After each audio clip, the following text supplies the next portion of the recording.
Hello and welcome to Cover Story. This week we're taking a look at the Twisha Sharma case, the unnatural death of Twisha Sharma. The jury is still out whether it was murder or whether the young girl was driven to suicide.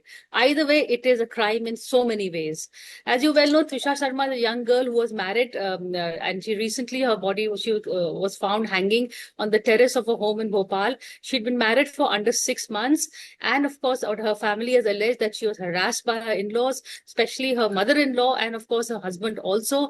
Questions about her character, questions about her attitude at home, what all was expected of her, and of course there are dowry allegations also. So that is something we're going to be looking at. It is a criminal case. Suspicious death within 6 months. But more than that, the attitude of the mother-in-law, the kind of statement she's been making to the media, and what does this say about the society at large, where dowry is still prevalent, where sometimes, and this is not just the Twisha Sharma case, let's broaden the conversation to marriages, to relationships between mother-in-laws and daughter-in-laws, to in-laws, to families that still ask for dowry. And this is not the very poor, but even it is more prevalent. I think the higher the stakes, the more the dowry, and the expectations, and also the support a girl should get from her parents. Why are girls always told to adjust? The boys are never told that. Why are girls told that, you have to figure it out and stay there? Even the most independent girls, for instance, Twisha Sharma was a model. She was financially independent. In fact, I think she was, earning perhaps more than the rest of her in-laws' family. Why did she have to stay on in such a marriage? There is also the question of abuse. Abuse is not always physical, as we know. There is verbal abuse. There is gaslighting. So these are some of the issues we're going to be discussing on today's show. I have with me a very stellar panel. I have Kaveri Bamzai. She is a former editor of India Today, an author, and a columnist with the Open magazine. I have Soumya Saxena. She's an associate professor of law at Jindal Global School. She also was part of the Verma Commission that relooked at laws relating to crimes against women after the Nirbhaya case. And Monisha Bhaskar, former principal of Play School and a theatre activist. But Kaveri, the takeaways, I really want to know not the details of the Twisha Sharma case, because in terms of the what happened, but the larger commentary and the takeaway from it, what it says about us as a society. Well, I think that three things that I'd like to focus on. One is that, we have this ideal of a perfect family. But as Tolstoy said, every unhappy family is unhappy in its own way. I think all of us are living in dysfunctional families.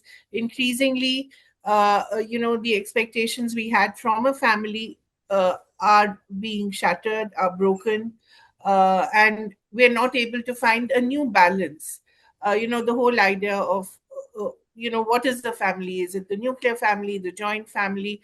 What happens when the nuclear family has to adjust to the larger joint family? What happens to who's a primary caregiver at what point in time? The question of husband and wife, who's the parent, who's the bigger parent, or Yeah. the far more present parent at what point in time. Second, the expectations that we have raised for our women, and I think that's a terrific thing. We have. I think women are far more ambitious and far more independent now, but it's not met with reality, and that is a fact. And I think that is something that families have to understand. That is something that the women themselves have to understand. If they choose not to enter into marriages, I think it's fine. They have to understand that what they expect from a marriage is not what they're going to get. It is a fact. And the last thing I think is this whole idea of this mama's boys. We had a mother India who would shoot her son if he did anything wrong. But we have a succession of mothers who are not just nurturers. There's one thing to be a nurturer, but to be an enabler for a son who's clearly doing something wrong. And I think that is the most the stunning thing about Giri Bala Sharma. And I think it's not just her, but I think a succession of women and what they have done in raising the men, in raising their boys. And I think that is a big, big flaw in the way our families are being run. I think to enable your child to close your eyes to whatever he is doing wrong, the whole idea of the a mummy ka beta, he can't do anything wrong. It's rubbish. If we talk about the expectations from girls, we have to talk about the expectations from boys. And no one talks about that, or very few people talk about that. And I think that is what is making women angry. And when you get angry, you are susceptible to doing all sorts of things. You have one sort of anger that Twisha may have had.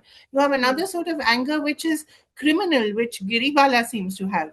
And women who have more power in the relationship than other women. We talk about toxic men, they're also toxic women. We have to acknowledge that. And that's a good point, actually, because women, there are two kinds of women really portrayed in this family itself. One, the dominating one with a, mindset and the way Giribala has behaved, versus Twisha, who as Kaveri said, rightfully so, women, we have progressed, we become financially independent, but we still have to believe in ourselves to take that final step, and to be truly independent is the mental independence also. So, Soumya, you've also looked at a lot of these cases. What are your takeaways of the mindset that one is dealing with in this day and age?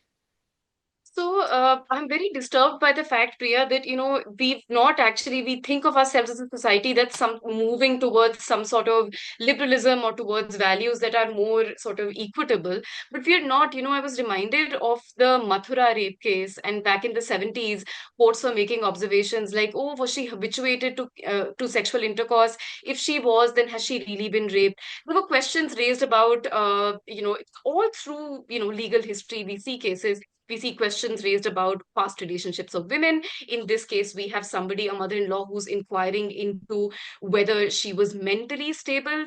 I mean, there is no conversation around the fact that this husband, who's been educated at one of the finest law schools in the country.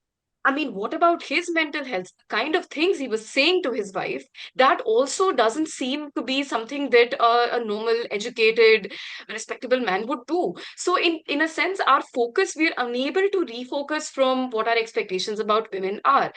What Kaveri was saying earlier about, women also kind of being, conduits in patriarchy, that's of course true, because patriarchy works as a system, so it can recruit women just as it can recruit men. But I suppose the more sort of mortifying conversation for me here was the fact that the mother-in-law kept making conversation about her inability to adjust in this household. And not only do we think adjusting in a man's household is woman's fate, but there are actual judgments that say separating a man from his parents, this is a 2018 judgment, separating a man from his parents amounts to cruelty in marriage.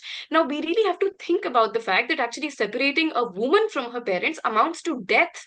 So they really need to take this more seriously. This very idea that joint family system is in some way stable and it is kind of the foundation of our society, it's a deeply flawed idea. This very idea that men are some children who can never be separated from their parents, whereas women, it's their fate, it is their life to build a home somewhere else. The very idea that we portray women as paraya dhan in traditional Hindu families, we have customs like kanyadan. We really have to take a long, hard look at ourselves as a society and the values we choose to preserve. Monisha, you'll have to unmute yourself. Yeah, so Monisha, your takeaway from not just from this case, but the expectations that girls face even in this day and age. And you may be living in a nuclear family, but you really marry the whole family and not just the boy at the end of the day. That is correct. When you get married into a family, no matter what it is, you marry the complete family. It's not just between the boy and the girl, unfortunately, at times, like it happened in this case. What I think specific to this case is that the girl found the girl when they met, they interacted with each other. And when you see that the mother-in-law is a judge, your expectation of her as a mother-in-law is very different. She's Right. educated, she has a liberal mindset, she's encouraged. There are women who pick women up and you move together, and then there are women जो कहते हैं ना, औरतों का दुश्मन भी और कुछ औरतें होती हैं, like this judge, where you actually push her down, where you actually take away all her confidence, where you take away her freedom. And it's not only financial or or physical, it's also mental. So in this kind of a scenario, the red flags, I mean, and the guy who was a lawyer, when he beat her up because they missed the flight for the honeymoon, these are little red signals you pick up. It's not, it has to be a red signal, this kind of physical hitting, this what it did to that girl who was Miss Pune, who had the confidence before her marriage. You see the videos. She was a bubbly, confident girl. And what 5 months of marriage led to, is absolutely, absolutely atrocious. But in families like this, there is a certain entitlement to the boy child, where the mother feels that, अगर adjust करना है, तो the female must adjust. अगर कोई problem है, तो it's the female's fault. It's always the wife who is wrong, and that's where the problem begins. The son didn't speak up for her, but the mother-in-law also, I think, is a bigger villain in this entire thing than it actually comes across. Mother-in-law is the bigger villain. I think that's a very interesting point, Kaveri, because here you expect not the mother-in-law to be your best friend, but in terms of the shared womanhood, some kind of support system. She must have gone through her own share of hell when she married. So some understanding, but that doesn't happen. That's the oldest friction in the world is the mother-in-law and daughter-in-law. Yeah, but I think the boys and what is happening to the boys is the bigger question. I think what Samya said is absolutely right. That how are we raising our boys? What are the expectations that women have from the men in their lives? And I think as families, as women, due diligence is called for in this day and age of social media. I mean, if you are not investigating the family, if you're not investigating the boy, I mean, women are called out all the time for their, uh, you know, I believe there's a new thing called body count, the number of people you've slept with. I mean, I see. the body count Oh of the boy. boy or the man should also be checked. Not to say that there's anything wrong with sex outside marriage, but there are all sorts of things that you have to check about the boy and the family. Why don't families or girls, when they're entering into such a serious relationship, it's not, I mean, marriage is still in India, I think elsewhere in the world as well, something that you do for life. If you're not doing enough due diligence into the family or the boy that you're engaging with, then I think there's something seriously wrong. And this whole idea, why is also the girl's family speaking up now? What were they doing till now? They ought to have done something more than just, wash their hands off and complain and whatever they did. I don't think it was adequate. So I think there's still this whole mismatch. And I think it again boils down to the mismatch between the expectations we have from the women in our society, that they have to be providers, they have to be nurturers, they have to take care of their children, the husbands who are also children, they have to raise Yeah. more than one child that they give birth to. They also have to raise the child that they're married to.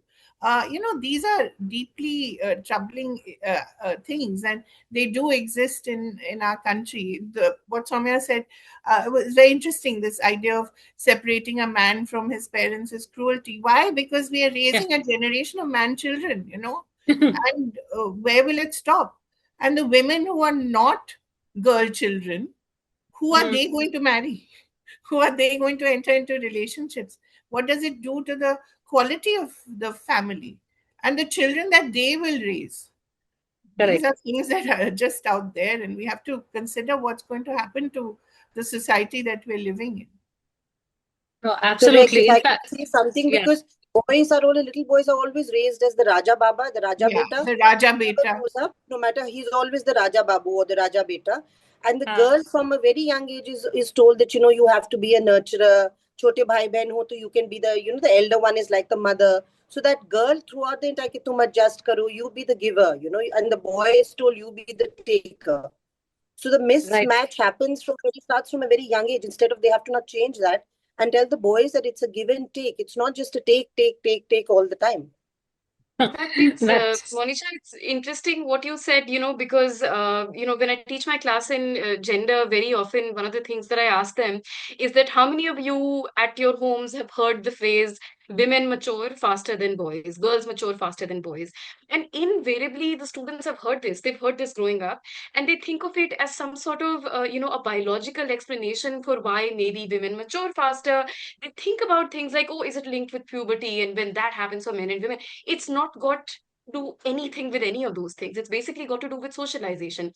Basically, what we as a society do is we tell women that their sexuality just matters more. For instance, if little children are playing, and now that I have my own two daughters, I'm very conscious of not ever policing them in terms of how they're playing and what they're wearing, because we are telling them constantly that, oh, you're wearing a skirt, be careful, your underwear shouldn't show. We don't say these things to boys. boys also are made to dress differently, women dress differently, and therefore we just make women aware of their sexuality sooner. When we do that, women become careful. Little girls become very careful of not having red stains on their skirts when they're going through menstruation, so on and so forth. That carefulness that we instill in them, we then call it maturity. We say, oh, you're more mature than boys are. That's absolutely not true. And the way in which it translates into law is to constantly say that women should be younger than men when you marry. So 18 years for women, 20 years, 1 years for a boy. What that basically means is that in order to maintain a certain hierarchy within marriage, we've already set up the conditions for the woman to be younger, to be, to be kind of Client. the person who's led rather than the person who's leading. So all of these biases, they're not simply just things that we teach at home. They translate into law and then they're reinforced back into society in cases such as this one. Excellent. Well put. I'm going to take a break and come back and keep the conversation going. So stay with us.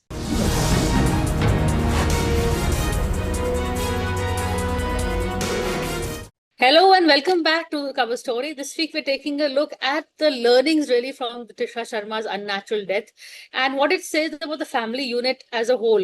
Kaveri, you spoke about, the boys, that boys should also be taught to learn to give and take. So the nuclear family is supposed to actually do that, at least separate the woman from the in-laws. And to an extent, perhaps it does. You're smiling, it doesn't.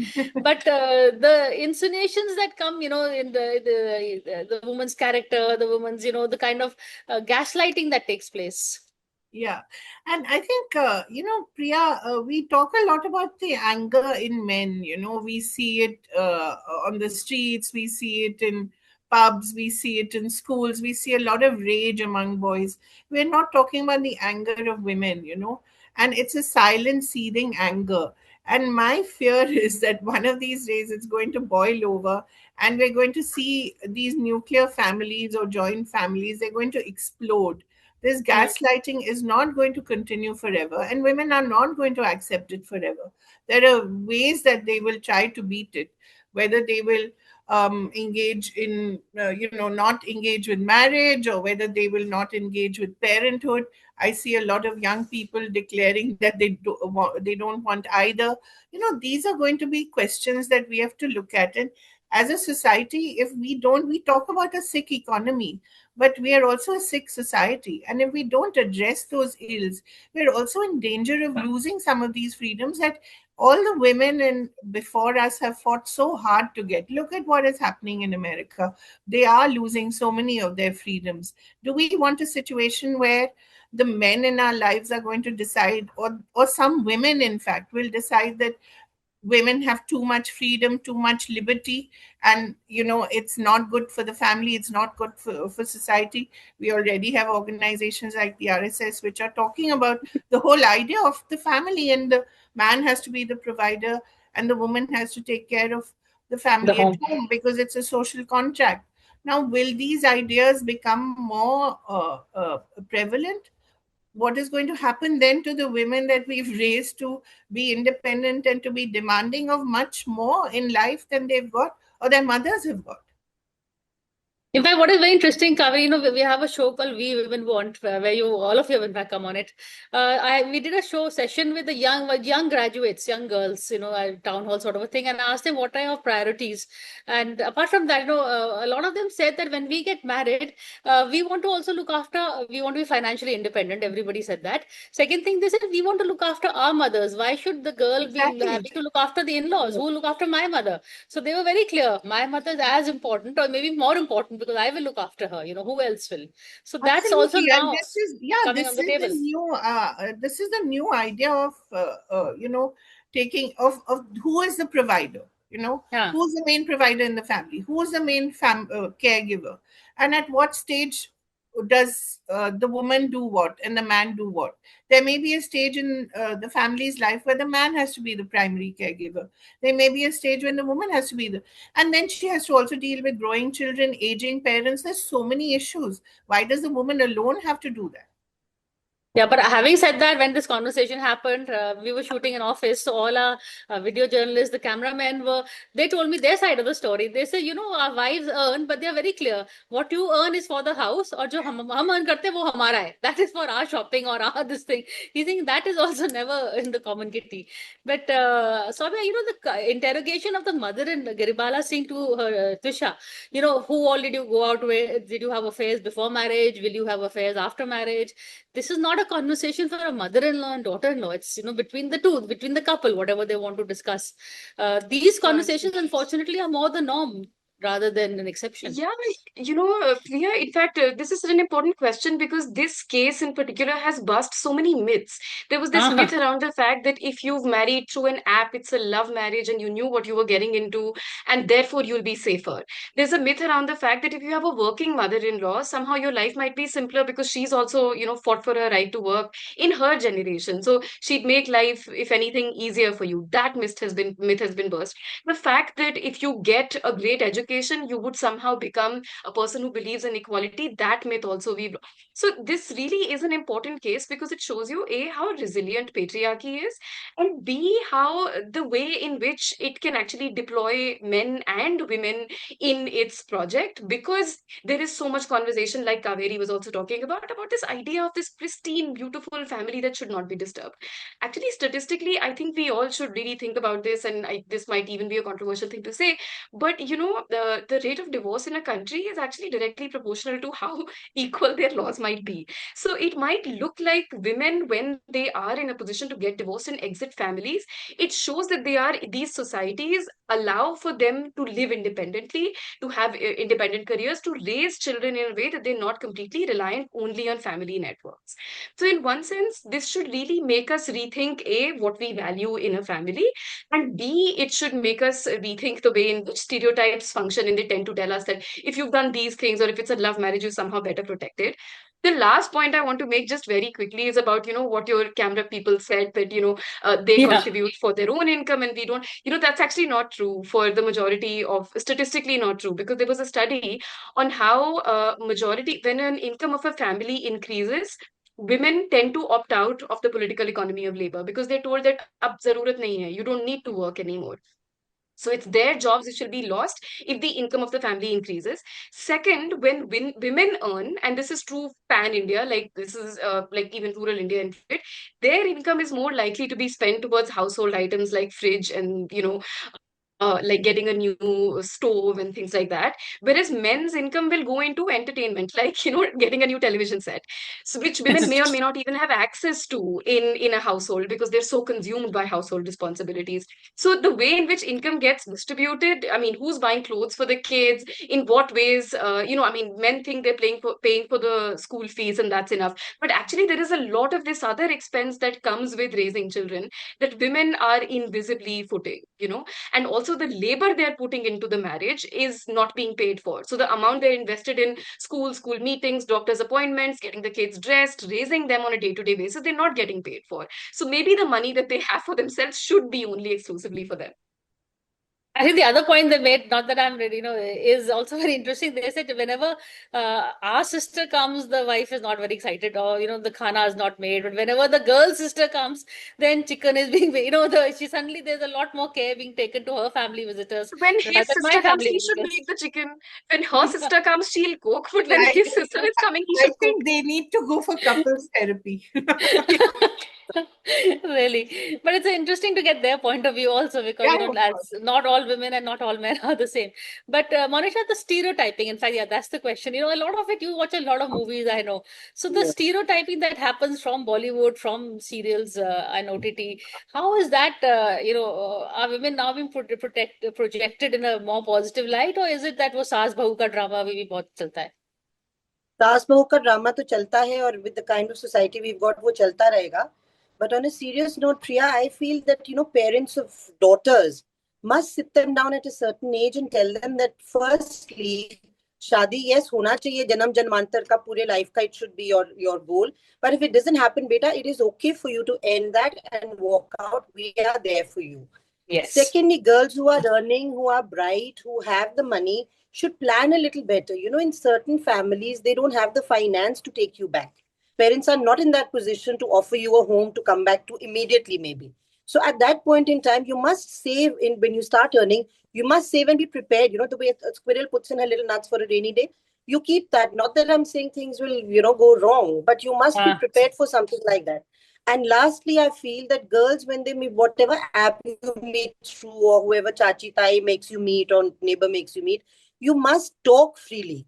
You must turn around and say that my parents are as important as your parents, to the boy, not to the in-laws, obviously, and get his point of view. Unless, not keep it, we will talk after the honeymoon when we come back, then I will tell him that I want to look after my mother also. Do this upfront. Have the guts, have the courage to speak your mind in a polite way, not in a rude way, not to hammer somebody's head in, but to speak to them and say, look, these are because when you set expectations upfront, there is a very big chance that in these kind of marriages, they'll turn around and say no. This lady and her son would have definitely said no, no, no, and walked out. So the girl is saved from getting into a marriage like this. Secondly, if there is, when you get together, you are able to assess the situation and take it further. Because in movies, they go from one extreme to another. Either it's Shashikala who's beating you up and burning your hand, or then it is the Hum Saath Saath Hai mother who is ever ready to do everything. You have to find somebody in between, who's giving you her Raja Beta. She's giving you her Raja Beta.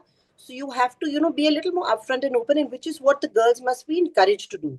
This entire thing ke andar rakho, adjust tum karo, everything is your problem, should be spoken about upfront. One final.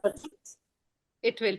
In fact, there's something to be said, Kaveri, the old way of doing things, the dadi tai fixing the marriage rather than the apps, because then the due diligence is also done. Though, of course, how much due diligence can one do? Yeah, that doesn't always work out as well. But I also want to add a third party to this. We have the individual, we have the family. We also have to look at the state. And as Soumya said, the laws are terrific, but they're not always implemented the way they ought to be. So I think the state has to do a lot more to also enable a little more independence for women, especially after motherhood. I think the idea of daycare, the idea of social security, some form of social security, these are all very important things, so that the woman is not forever dependent on either her own family or the boy's family to raise her kids as well. So I think these are ideas that we have to sit down and look at seriously and see whether the family, how do you protect the progressive family? Because you do want a balanced family. You do want a family where the mother and father have equal say, and where the children do get enough time with both.